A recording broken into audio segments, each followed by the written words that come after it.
The Valkyrie Armada emerged from hyperspace at 600 hours Coordinated Universal Time, their bioluminescent warships casting an eerie purple glow across Earth's orbital space.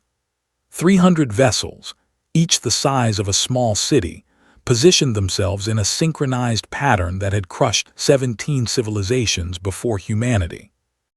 Commander Zixthar watched Earth's blue marble rotate beneath his flagship's observation deck, his chitinous mandibles clicking in satisfaction. "Another primitive world," he transmitted to his fleet. "Preliminary scans indicate they've barely achieved fusion technology. Standard protocol, 6-hour grace period before planetary sterilization begins." On Earth's surface, Anna Chen stood in the Global Defense Initiative's command center deep beneath Geneva, her fingers dancing across holographic displays. At 28, she was the youngest strategic response coordinator in GDI history, appointed not despite her youth, but because of her unconventional thinking. "Ma'am, we're receiving their ultimatum now," reported Lieutenant Karan Sharma, his dark eyes fixed on the translation algorithms processing the alien transmission. Anna read the message, her jaw tightening. The Valkyrie demanded complete surrender within 6 hours. Refusal would result in what they clinically termed atmospheric ionization, a process that would strip Earth's atmosphere and boil the oceans. "They think 6 hours is generous," Anna muttered. "They have no idea what humanity can do in 6 hours." She activated the quantum-encrypted channel to every major power on Earth. "This is Chen. Initiate Protocol Prometheus. I repeat, Prometheus is live." Across the globe, silos opened. But these weren't the nuclear arsenals of the 20th century. These were humanity's true secret, weapons developed in the shadows for 40 years, ever since the Fermi paradox's answer had become uncomfortably clear. The universe was full of life, and most of it wasn't friendly. Kievan was strapped into the pilot's seat of Valkyrie 7, one of 50 atmospheric fighters hidden in underground bunkers across 6 continents.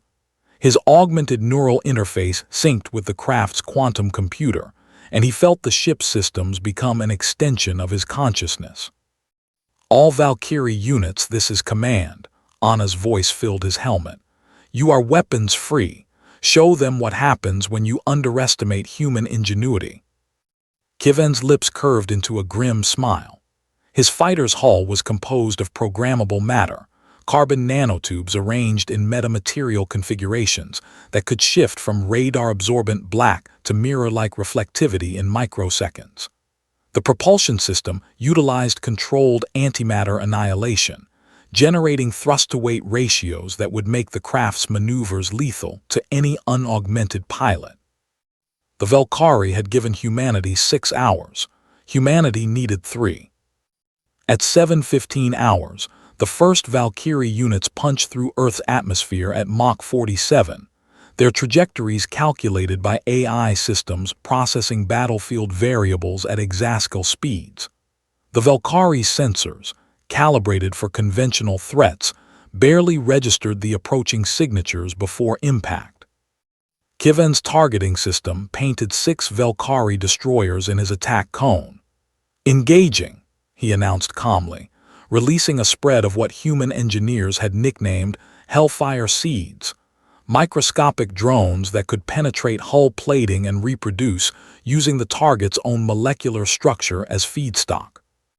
The Valkyrie ship's shields, electromagnetic barriers designed to deflect particle beams and kinetic projectiles, were utterly transparent to the seeds. Within 90 seconds, the first destroyer's hull began to glow red as millions of self-replicating drones consumed it from within. Commander Zixthar watched in horror as his fleet's tactical display transformed from green to amber to red. Impossible, their technology level was a deception, his tactical officer clicked frantically. "Commander, they're using weaponized nanotechnology, antimatter drives, and quantum communication networks. This is at least a Type 1.4 civilization." Anna monitored the battle from Geneva, her expression controlled despite the adrenaline flooding her system. "Deploy the Odin satellites," she ordered. In geosynchronous orbit, 12 satellites that the world had known as atmospheric research stations reconfigured themselves. Massive solar panel arrays unfolded, focusing petawatts of solar energy into quantum cascade lasers. The beams, invisible in vacuum, struck the Valkyrie flagship's bridge with the energy equivalent of a small nuclear weapon, concentrated into a space the size of a dinner plate. Zixthar's last thought was one of profound confusion. How had they hidden this? The answer was simple. Humanity had learned from history.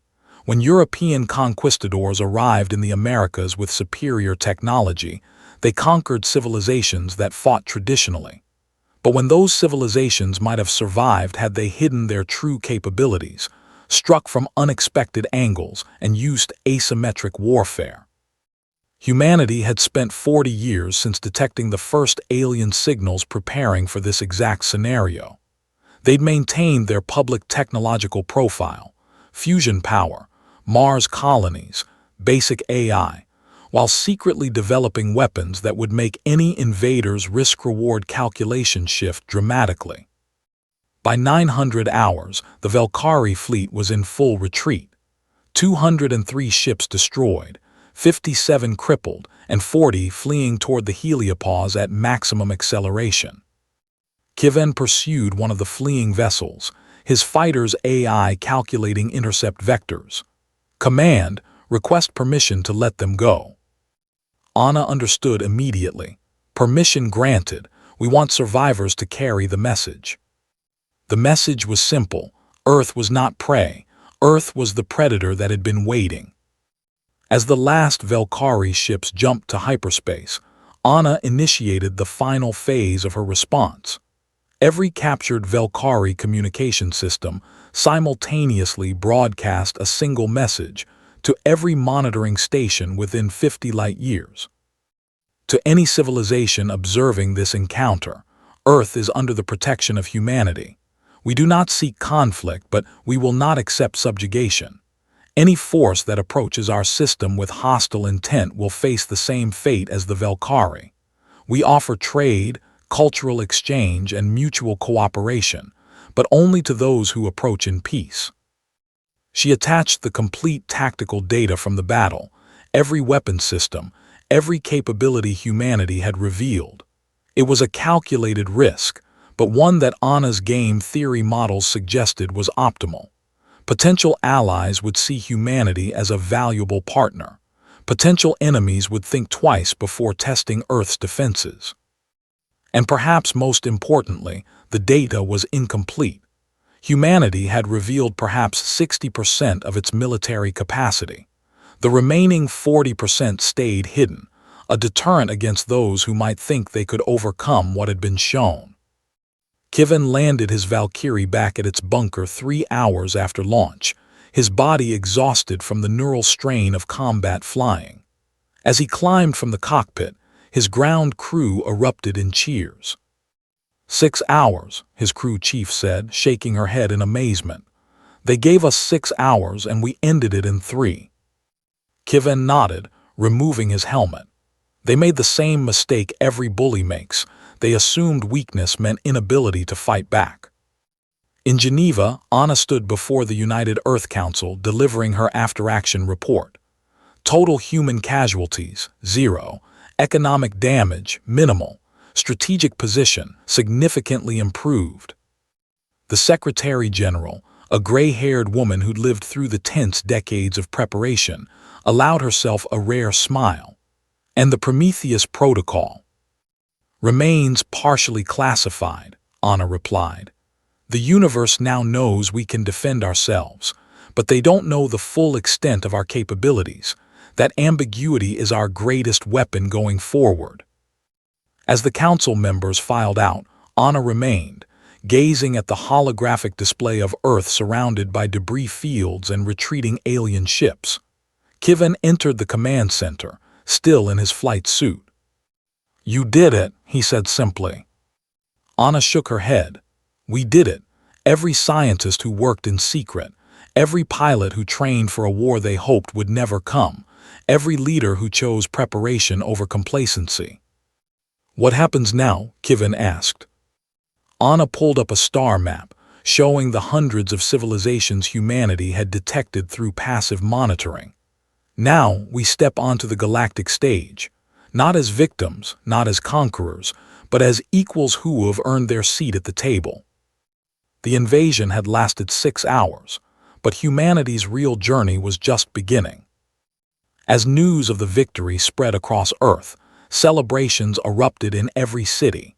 But in the classified facilities where humanity's true defenders worked, the mood was more measured. They'd won this battle through superior preparation and strategic deception. The question now was, how long could they maintain the advantage? Anna and Kivin stood together, watching Earth's sunrise through the command center's reinforced windows. They'd proven that humanity could defend itself. Now they had to prove they could build something worth defending, a civilization that would contribute to the galactic community rather than merely survive in it. The Velkari had given them 6 hours to surrender. Humanity had used 3 hours to win. And they'd use the rest of eternity to ensure it never happened again.